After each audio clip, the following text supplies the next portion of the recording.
इसलिए अब आपको पता लग गया होगा कि मेरठ से ही क्यों चुनाव प्रचार का आगाज प्रधानमंत्री नरेंद्र मोदी ने किया। 2014 में भी मेरठ से किया, 2019 में भी मेरठ से किया। आज पीएम मोदी ने 3 राज्यों में चुनाव प्रचार किया तो बीजेपी अध्यक्ष अमित शाह ने असम में मोर्चा संभाला। लेकिन पीएम मोदी सिर्फ 3 सीटों पर चुनावी रैली नहीं कर रहे थे, इसके साथ ही वो आसपास की सीटों पर भी प्रचार संभाल रहे हैं। मेरठ में रैली करके प्रधानमंत्री नरेंद्र मोदी ने आज यूपी की 8 सीटों के लिए चुनाव प्रचार पूरा किया। यूपी 2014 में 8 सीटें बीजेपी के पास थी, 2019 में भी बीजेपी को ये सीटें अपने पास रखनी होंगी। रुद्रपुर में पीएम की जनसभा से आसपास से 6 लोकसभा सीटें हैं जो अफेक्ट होती हैं, यानी जिस पर असर पड़ता है। 2014 में सभी 6 सीटें बीजेपी ने जीती थी और 2019 में जीत के लिए बीजेपी को यह प्रदर्शन दोहराना होगा। इसके अलावा अखनूर में भी 5 बजे के आसपास रैली की प्रधानमंत्री ने पौने 6 बजे के आसपास। जम्मू के अखनूर में जनसभा से 5 सीटों के लिए प्रचार।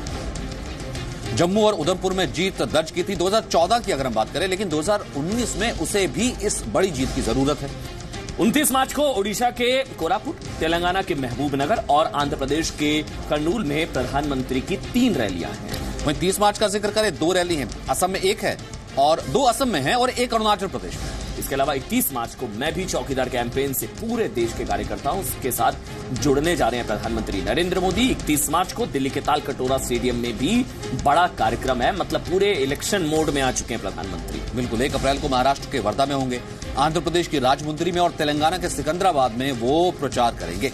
2 अप्रैल को बिहार में एनडीए उम्मीदवारों के लिए गया और जमुई सीट में विशाल जनसभा को संबोधित करेंगे प्रधानमंत्री। 3 अप्रैल को पश्चिम बंगाल में वेस्ट बंगाल में पीएम मोदी की 2 रैलियां हैं। पहली कोलकाता के ब्रिगेड मैदान में है और दूसरी सिलीगुड़ी में। मतलब 7 दिनों में विरोधियों पर लगातार प्रहार करके बीजेपी 2014 की सीटों पर कब्जा बरकरार रखना चाहती है। साथ ही 2019 में विरोधियों की सीटों को अपने पक्ष में लाने की भी लगातार कोशिश के तहत ये ताबड़तोड़ प्रचार।